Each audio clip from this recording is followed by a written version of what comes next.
नमस्कार मित्रांनो, कोण होतीस तू, काय झालीस तू या मालिकेच्या आजच्या भागात आपण बघूया. माला खूप राग आलेला असतो की यमुनाने नियम मोडलेला असतो. मा म्हणते, यमुना या घरात जन्माला आली, लहानाची मोठी झाली आणि लग्न झालंय तरी इथेच राहते, तरीही या घरचे नियम वगैरे काही माहिती नाहीयेस का? का मूर्खासारखं वागतेस ग? तुला माहितीये काळं घातलेलं मला चालत नाही आणि या घरात काळं घालणं सक्त मनाई आहे. कुणीही या घरात काळं घालू शकत नाही आणि त्यात आता सणासुदीचे दिवस, दिवाळीचा सण आहे आणि ऐन दिवाळीच्या सणामध्ये हे काळं घातलंय. काय अपशकुनीपणा करतीयस? काही डोकं चालतं का? पटकन जायचं आणि हे कपडे बदलून यायचे. मा चिल, कसलं काय लावलंय ग हे काळं वगैरे? माझ्या सासरी सगळं काही चालतं. उलट ती लोक दिवाळीमध्ये काळी कपडे मुद्दाम घालतात. तुझ्या सासरी चालत असेल, इथे चालत नाही. तुला माहिती नाहीये का मला अजिबात आवडत नाही? मुद्दाम करतेस काय ग? नाही आवडत तर नाही आवडत, कशाला जबरदस्ती करते? नाही तर ड्रेस लगेच जाऊन काढून यायचा. आधीच यांना बरं नाहीये, घरावर आधीच काय संकट आलंय, तू हे काळं घातल्याने अजून काही घरात व्हायला नको. लगेच जायचं आणि हा ड्रेस काढून यायचा. का ग? तुझ्या लाडक्या लेकाने नियम मोडले, नियम अगदी भंग केले तरी चालतं. तुझ्या लाडक्या लेकाला सगळे गुन्हे माफ, सगळे नियम मोडायला त्याला परमिशन, आणि मी एवढंसं काय केलं तर माझ्या डोक्यावर बसते आणि किती वेळची बोलतीये मला. अशी काय करती ग? त्याला वेगळी वागणूक आणि आम्हाला वेगळी वागणूक. यमुना आता मुद्दाम करत असते. यशला टार्गेट करायचं म्हणून यशवर कुठूनही खापर फोडायचं, एवढंच काही तिच्या डोक्यात असतं. आणि म्हणूनच ती मला म्हणते की तुझ्या लेकाला आधी दापून बघ, मग मला बोल. मा म्हणते, यमुना बडबड करत बसू नको, पटकन जाऊन ड्रेस बदलून यायचा. हे काळं आधी गेलं पाहिजे माझ्या डोळ्याच्या समोरून. इकडे आता यश आणि कावेरी मस्तपैकी फटाके फोडत असतात. ते खूप आनंदी असतात आणि दिवाळी खरंच एन्जॉय करत असतात. घाईघाईने आता अमृता तिच्या बेडरूम मध्ये आलेली असते. पटकन ते कपाट उचकते आणि तिच्यातून काळ्या कलरचा कपडा काढते आणि हसायला लागलेली असते. अगं सुलक्षणा, काळ्या रंगाचा इतका प्रॉब्लेम आहे, अगदी तळपायाच्या तुझी मस्तकात जाते काय तर काळा रंग बघितल्याने. मला जर माहिती असतं ना सुलक्षणा, तर मी अख्ख्या घरभर काळे कपडे घालून फिरले असते. तुझी चिडचिड होताना, तुझा रागराग होताना मला जास्त आवडलं असतं. एकंदरीत काय तुला त्रास दिला असता तर मला समाधान मिळालं असतं. सुलक्षणा, ज्या ज्या गोष्टींनी तुझ्यावर संकट येणार ती गोष्ट मी करणार म्हणजे करणार. तुझ्यावर संकट कुठूनही आलं आणि आलंच पाहिजे, कारण त्यासाठी तर मी या घरात आली आहे. तुला संकटात बघताना मला मात्र फार मजा येणार. आता सुलक्षणा बघस तू, मी कसं तुझ्यावर संकट आणते आणि तुझी ही तगमग, तुझी ही तक होताना मला मात्र आनंद होणार. कावेरी आणि यश बाहेर चिकोला घेऊन फटाके दाखवत असतात, एन्जॉय करत असतात आणि ती लाइटिंग वगैरे बघून त्या चिकोलाही खूप छान वाटत असतं. तेवढ्यात काय मोठ्या आवाजाचा फटाका वाजतो आणि तर तिघेही घाबरलेली असतात किंवा चिकोला जास्त कानाला त्रास होतो. पटकन यश मागे जाऊन बघतो आणि पुढे येतो.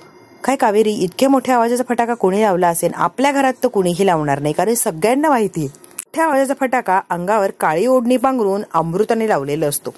फक्त यांना त्रास द्यायचा, यांना टॉर्चर करायचं, एवढाच तिचा उद्देश असतो आणि ती ते काम अगदी चोख करत असते. तिने काळी ओढणी पांघरलेली असते अमृताने आणि म्हणते, कावेरी, या घराच्या लक्ष्मीसाठी तू पूजा केलीस, आता मी अलक्ष्मीसाठी पूजा करणार. काहीही झालं तरी या घरात लक्ष्मी नांदता कामा नये. अलक्ष्मीला पाठिंबा द्यायचा आणि अलक्ष्मीची पूजा करायची, एवढंच काय मी करणार आहे. अमृता सगळं काही हे मुद्दाम करत असते, कारस्थान करत असते. तिला फक्त या लोकांना त्रास द्यायचा असतो म्हणून सगळं काही करत असते. कावेरी आणि यश आलेले असतात. अमृता जेव्हा देवाच्या समोर काळी ओढणी पांघरून उभी राहिलेली असते आणि तोंडाला काळाही लावलेलं असतं, कपाळाला. पटकन यश येतो आणि फॅन लावतो. तिच्या अंगावरची ओढणी ऑटोमॅटिक खाली पडते आणि कोण आहे तर ती अमृता आहे यांच्या लक्षात येतं. पटकन कावेरी जवळ येते, तिच्या अंगावर लाल ओढणी टाकते आणि ते कपाळाचं काळं पुसते. मी या घरात कुणालाही अलक्ष्मीची पूजा करू देणार नाही किंवा या घराच्या वाईटावर राहू देणार नाही. मी या घरावर कुठचंही संकट येऊ देणार नाही. हे तुला चॅलेंज आहे अमृता. कितीही प्रयत्न कर ग या घराच्या जीवावर उठायचा, पण मी कावेरी ते त्या वेळेला ते हाणून पाडीन म्हणजे पाडीनच. मी काय शांत बसत नसते, कळालं? कितीही प्रयत्न कर, काहीही कर अमृता, तू समोर मी उभी आहे हे विसरू नकोस. मी जोपर्यंत समोर आहे तोपर्यंत या घरावर कोणतंही संकट येणार नाही. दिवा वगैरे विझलेला असतो. कावेरी तो दिवा वगैरे लावते आणि याला चॅलेंज करते, मी माझ्या घरावर काहीही संकट येऊ देणार नाही, कारण मी खंबीरपणे उभी आहे. तुला काय करायचं आहे ना अमृता, कर. अमृताला आता धक्काच बसलेला असतो की प्रत्येक वेळेला कशी येते आणि या घराच्या चांगल्यावरच कशी टपलेली असते. मी जितकं वाईट करते तितकंच ही प्रयत्न करते की या घरावर कोणतंही संकट येऊ नये. यशने आणि कावेरीने एकमेकाच्या हातात हात दिलेला असतो आणि घट्ट असा हात पकडलेला असतो. अमृताला दाखवतात की आम्ही दोघं एकत्र आहोत तोपर्यंत तू काहीही करू शकत नाही, तुझं काहीही चालणार नाही. कितीही कारनामे कर, कितीही कारस्थान कर, तुझं काही चालणार नाही. तिघेही बसलेले असतात पाटावर आणि हे दोघे आलेले असतात, पण अमृता काय आलेली नसते. आता मा आवाज देते, अमृता कुठे राहिलीस तू? अगं लवकर ये अमृता. हो हो आले की. ओवाळायचं तामणच तयार करत होते. चल लवकर ये. आणि तिघेही आता सोबत ओवाळा. छान वाटणार बघ. तिघांना एकदा ओवाळताना बघितलं की मलाही छान वाटणार. मा खूप आनंदी असते की तिन्ही जोडपी एकत्र बसलेली असतात आणि एकाच वेळेला त्यांना औक्षण करत असतात त्यांच्या बायका. छान असं घरातलं वातावरण असतं, सगळं काही आनंद असतो. मा सुद्धा कौतुकाने सगळं काही बघत असते. विद्या आता तिच्या नवऱ्याच्या पाया पडलेली असते. औक्षण झाल्यावर अमृता तिच्याकडे रागाने बघते. हे काय पाया वगैरे पडतीये, कसलं कौतुक आहे हे. आता तिलाही नाविलाजाने पाया पडायला लागणार. त्याच्या आधी कावेरी यशच्या पाया पडायला लागलेली असते. यश पटकन उभा राहतो. कावेरी पाया वगैरे पडायची गरज नाहीये प्लीज. मा म्हणते का चालणार नाहीये? आज नवऱ्याचा मान असतो, त्याला ओवाळायला चालतं. त्याच्याकडून भेट वस्तू घेतली तेही चालतं, पण त्याला ओवाळायला चालत नाही असं का? हे चुकीचं या. त्याच्याकडून आशीर्वाद हा घेतलाच पाहिजे आणि बायकोने नवऱ्याच्या पाया पडलंच पाहिजे. मा ते काही असू दे, मला आवडत नाही. ही परंपरा आहे, ही संस्कृती आणि इतके वर्ष आम्ही हेच पाळत आलोय. आणि तसंही नवऱ्याचे आशीर्वाद घेण्यात, नवऱ्याचे पाया पडण्यात कुठचा आलाय रे कमीपणा? उलट चांगलंच आहे की, यात काही कमीपणा नाहीये यश. आणि तुला काय एवढं वाईट वाटतंय? पडू दे की तिला पाया आणि दे भरभरून असा आशीर्वाद. कावेरी म्हणते मा तुम्ही अगदी बरोबर बोलताय. यश ज्या पद्धतीने माझ्याशी वागताय, ज्या पद्धतीने माझ्यासमोर उभा राहता, माझ्या पाठीमागे खंबीरपणे मला साथ देता, प्रत्येक संकटात यश असतात म्हणजे असतातच. आणि माणूस म्हणून जे काही सगळ्यांशी वागताय आणि यश आहेतच मुळात जे, ते सगळं काही बघून एक रिस्पेक्ट वाढलाय, एक वेगळाच आदर निर्माण झालाय. त्यामुळे त्यांच्या पाया पडायला मला अजिबात काही कमीपणा वाटत नाही. उलट मला आनंद आणि अभिमानच होतो की यश सारखा नवरा मला मिळालाय. त्यामुळे अगदी हक्काने त्यांच्या पाया मी नक्कीच पडणार आहे. मा तुम्ही जे म्हणताय ना ते अगदीच मला पटलंय. कावेरी आता यशच्या पाया पडलेली असते आणि ते सगळ्यांनी बघितलेलं असतं. सगळ्यांना कौतुकही लागतं की इतकं छान हे चाललंय. यश मुद्दाम त्याचा मोबाईल आता खाली पाडतो आणि तोही मोबाईल उचलण्याच्या बहाण्याने कावेरीच्या पाया पडतो. नाविलाज म्हणून आता अमृता ही उदयच्या पाया पडलेली असते. तो म्हणतो सुखी रहा. आता सगळे हसायला लागलेले असतात आणि सगळ्यांचं लक्ष उदय आणि अमृताकडे असतं. तेवढ्या वेळात यशने पटकन पाया पडून घेतलेलं असतं. कावेरी म्हणते यश हे काय करताय तुम्ही? शांत बसा कावेरी. तुम्ही माझ्या पाया पडलं तर आवडतं. तुम्हाला माझ्याबद्दल आदर आहे, मग मला तुमच्याबद्दल आदर नाही का? तुम्ही सुद्धा एक आयडियल सारखेच वागताय ना, त्यामुळे मलाही तुमचा अभिमान आहे आणि पाया पडण्याचा अधिकार मला सुद्धा आहे की. आणि तसंही नवरा बायकोमध्ये रिस्पेक्ट दोन्ही बाजूने असायला हवा. मी तुमचा खूप रिस्पेक्ट करतो, मग त्यात पाया पडायला कशी आली आहे लाज? त्यामुळे मी तुमच्या पाया पडलो, त्यात काही वेगळं नाही. आणि प्लीज वाईट वाटून घेऊ नका, मला आनंदच आहे. जसं माझ्या पाया पडायला तुम्हाला अभिमान वाटतो तसं तुमच्या पाया पडायला सुद्धा मला अभिमानच वाटतो. यश म्हणतो कावेरी आपल्या नात्यात मी कधीच तुम्हाला कमीपणा देणार नाही आणि कुठच्याच गोष्टीत माघारही घेणार नाही. आज पाडव्याच्या दिवशी तुम्हाला वचन देतो, नेहमी तुमची साथ देणार आणि खंबीरपणे तुमच्या पाठीशी उभं राहणार. कावेरी तुम्ही काय आहात ना हे मला चांगलंच माहिती आहे, त्यामुळे तुम्ही अजिबात टेन्शन घेऊ नका. मी कायम तुमच्या पाठीशी राहणार. अमृता म्हणते उदयला, मी औक्षण केलं, पायाही पडले, आशीर्वादही घेतला, आता मात्र ओवाळणी हवी आहे मला. उदय म्हणतो हो. उदय म्हणतो अगं ओवाळणी द्यायला कसं विसरेल मी, आणलाय तुझ्यासाठी गिफ्ट. अहो आणलाय तर द्या की पटकन, इतका वेळ काय लावताय? उदयने आता तिच्या हातामध्ये गिफ्ट दिलेलं असतं आणि तो बॉक्स ती उघडून बघते. पटकन तो बॉक्स उघडायचा म्हणून ती तिच्या हातातलं ते तबक असतं ओवाळायचं ते विद्याला म्हणते विद्या घे ग, तिच्या हातात दिलेलं असतं. अरे बापरे किती सुंदर हा हार, मला खूप आवडला. आणि पटकन ती हार तो गळ्यालाही लावते. विद्या वहिनी मी कशी दिसतीये? छान दिसताय. तिकडे कावेरीलाही मुद्दाम तो हार दाखवते आणि म्हणते खरंच काय सुंदर हार आहे. उदय म्हणतो आवडला, खूप सुंदर हार आहे, काने आवडणार मला. उदय थँक्यू इतकं सुंदर गिफ्ट मला दिलंय, खरंच मला खूप असा आनंद झालाय. आता ही मुद्दाम करत असते अमृता, कारण विद्याचा नवरा गरीब असतो आणि तो एवढं महागडं किंवा एवढं मोठं गिफ्ट देणं शक्यच नाहीये. अगदी गरीब म्हणजे कमी पगाराची नोकरी असल्यामुळे एवढं काही तो नक्की करू शकणार नाही हे विद्यालाही माहिती असतं. आता विद्याला टॉर्चर करायचं म्हणून विद्याला मुद्दाम हार दाखवते. कसा दिसतोय हार? विद्याने फक्त हो म्हटलेलं असतं आणि बिचारी शांत बसलेली असते. विद्या म्हणते, बहिणी काटकसर करायची होती, मग एवढा महागडा एवढा मोठा सोन्याचा हार, आता कुठे गेली तुमची काटकसर? आमच्या वेळेला किंवा दिवाळी करायलाच तुमची काटकसर होती का? उदय म्हणतो, विद्या अगं पहिल्याच पाडवा आहे आमच्या लग्नानंतर, मग एवढं तर गिफ्ट देऊ शकतो आणि एवढं तर मी नक्कीच आणू शकतो. हो ना, नक्कीच आणू शकताय तुम्ही. मा म्हणते, विद्या हा हार उदयने विकत घेतलेला नाहीये, ठेवणीतला हार आहे. जो हार मोठ्या सुनेला द्यायचा असतो आणि मोठ्या सुनेचा मान असतो. उदयने विकत घेऊन तो हार दिलेला नाहीये अमृताला. त्यामुळे उगाच कुठला गैरसमज पाळू नको किंवा काटकसर करायची आणि एवढा मोठा हार आणला असा काही विचार करू नको. विद्या, या घरात सगळ्यांना सारखी वागणूक असते, तुला तर माहितीच आहे. त्यामुळे उदयने हे पैसे खर्च करून एवढा महागडा हार काय आणलेला नाहीये, त्यामुळे रिलॅक्स. मा म्हणते, यश इकडे ये, तुझी ओवाळणी घेऊन जा. म्हणून यश माझ्याजवळ गेलेला असतो आणि माने एक छोटीशी डब्बी दिलेली असते. यशची डब्बी हातात घेतो आणि उघडून बघतो तर काय, त्या डब्बीमध्ये अंगठी असते. यश आता इमोशनल होतो आणि माकडे बघतो, त्या अंगठीकडे बघतो, हे सारखं चाललेलं असतं. मा ही अंगठी, मा म्हणते, हो आठवतीये ना उदय, आठवतीये ना यश?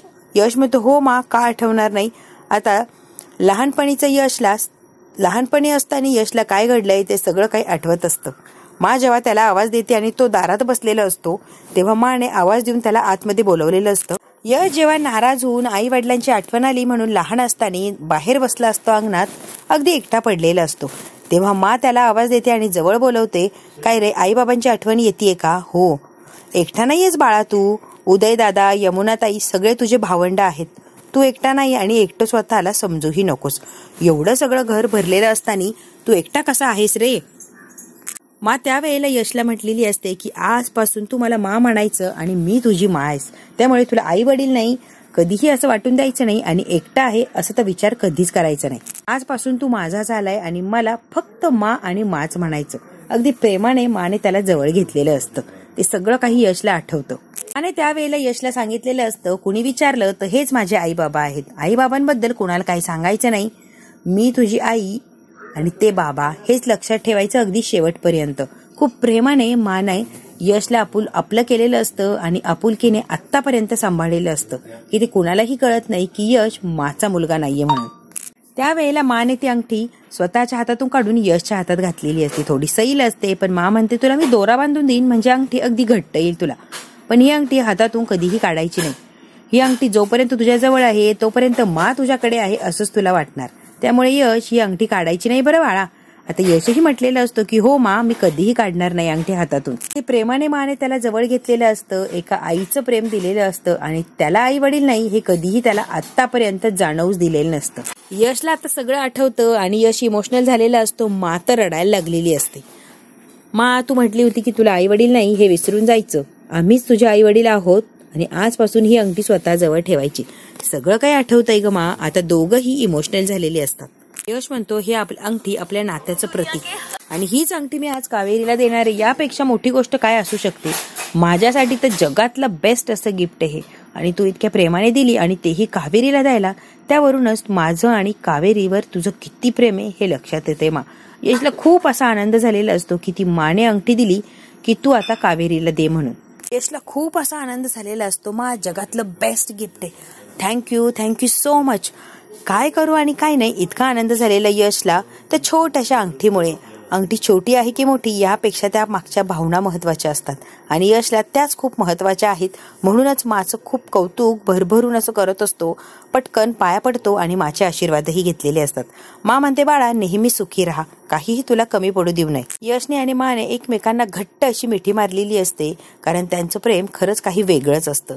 हे बघून आता कावेरी इमोशनल झालेली असते.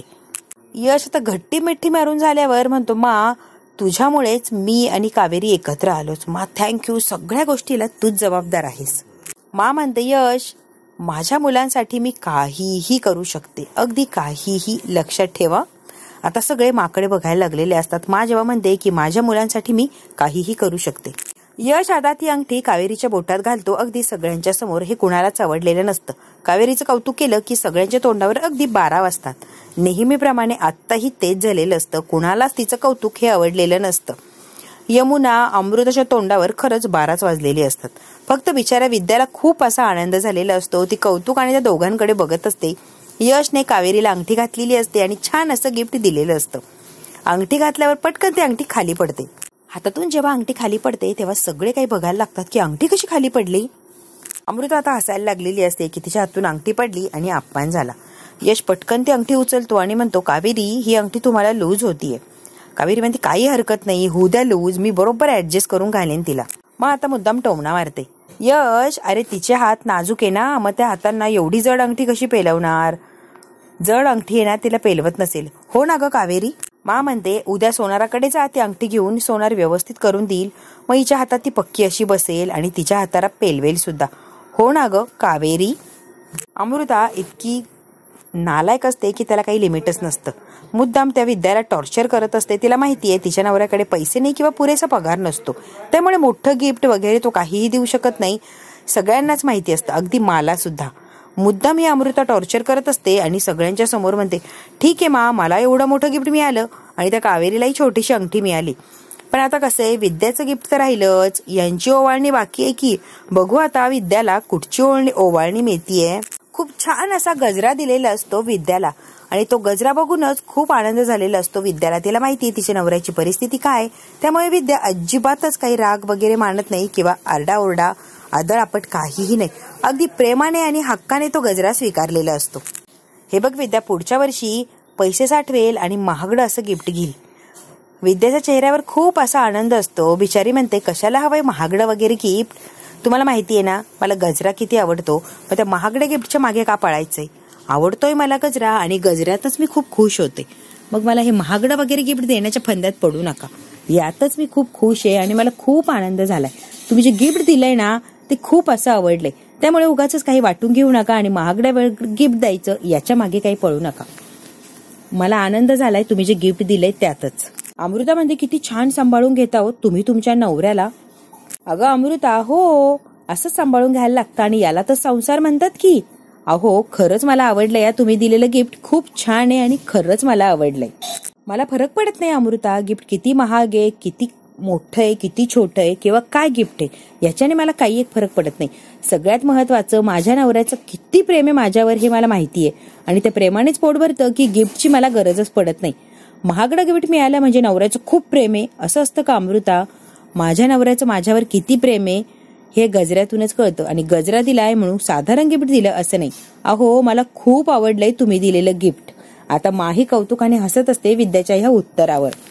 विद्या न घाबरता, न रागवता किंवा न चिडचिड करता बरोबर उत्तर दिलेलं असतं तिने अमृताला आणि अमृताची बोलती बंद करून टाकलेली असते. मुद्दाम टॉर्चर करत असते ही अमृता विद्याला, कारण तिला माहितीये हिचा नवरा काहीही हिला देऊ शकत नाही. विद्याच्या या उत्तरावर सगळेच हसायला लागलेले असतात. सगळ्यांना छान असं वाटतं की विद्याने खरंच तिच्या नवऱ्याला कसं सावरून घेतलं. आता ती अंगठी असते खाली पडलेली, ते पटकन यश उचलतो आणि त्या डब्बीमध्ये परत ठेवून देतो आणि व्यवस्थित अशी कावेरीच्या हातात देतो, हे गिफ्ट जपून ठेवा, आपण तिला बघूया नंतर सोनाराकडे नेऊन काही होतंय का. कावेरीने सुद्धा खूप प्रेमाने असं ती अंगठीची डब्बी स्वतःकडे ठेवून घेतलेली असते आणि छान असं वाटत असतं. यश खूप कौतुकाने कावेरीकडे बघतो आणि कावेरी सुद्धा खूप छान असं वाटत असतं. कावेरी आणि यश एकमेकांकडे बघण्यात अगदी मग्न झालेले असतात. खूप सुंदर अशी ती फिलिंग असते. मित्रांनो, हा भाग इथेच संपतो. कावेरी आणि यश एकमेकांकडे बघत हसत तिथेच थांबलेले असतात. मित्रांनो, हा भाग इथेच संपला. पुढच्या भागात काय होणार आहे अगदी आपण थोडक्यात बघूया. दुसऱ्या दिवशी मा कावेरीला बोलवते आणि यशही जवळ बसलेला असतो. मा म्हणते, कावेरी ती अंगठीची डब्बी आण बरे इकडे, बघूया आपण सोनाराकडे जाऊन त्याला काहीतरी करू, म्हणजे तुझ्या बोटामध्ये अगदी फिक्स अशी बसेल. कावेरी म्हणते, हो मा आणते की, आणि खूप घाईघाईने जाऊन ती अंगठीची डब्बी आणलेली असते आणि कावेरी आता उघडून माझ्या हातात देणार की घ्या ही अंगठी आणि अंगठीची डब्बी. तेवढ्यात काय उघडल्यावर बघते तर काय सगळ्यांना धक्काच बसतो. त्या डबीमध्ये अंगठीच नसते. मा म्हणते, अगं कावेरी अंगठी कुठे गेलीये. कावेरी म्हणते, हो ना मा, या डबीत तर अंगठी नाहीये, काल जेव्हा यांनी मला डबी दिली तेव्हा त्याच्यामध्ये अंगठी होती, आता मात्र अंगठी गायब झालीये. म्हणून सगळ्यांनाच धक्का बसलेला असतो. यश आता कावेरीवर चिडलेला असतो. अंगठी कुठे. कावेरी म्हणते, नाही मला नाही माहिती. माहित नाही म्हणजे काय, काल अंगठी दिली, एका रात्रीतून अंगठी कुठे गेलीये. यश खूप चिडतो आणि म्हणतो, अंगठी कुठे गेली हे सांगत नाही, कळत नाहीये, असं कसं होणार, एका रात्री जाणार तरी कुठे. मग आता कावेरी एकटी असते तेव्हा कावेरीला म्हणते, हे बघ कावेरी, रात्रंदिवस ती अंगठी शोधण्याचा प्रयत्न कर, अगदी आकाश पाताळ एकत्र कर अंगठी तुला सापडणार नाही म्हणजे नाही. आता कावेरीच्या लक्षात येतो सगळा काही प्लॅन की हे सगळं केलंय ते मानेच केलंय. अंगठी देण्याचं नाटकही केलं आणि अंगठी गायब मानेच केली.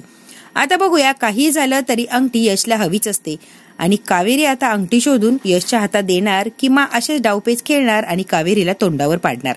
हे जर आपल्याला बघायचं असेल तर बघायला लागणार उद्याचा भाग. हा भाग इथेच संपला. व्हिडिओ आवडल्यास लाईक शेअर सबस्क्राईब नक्की करा. धन्यवाद.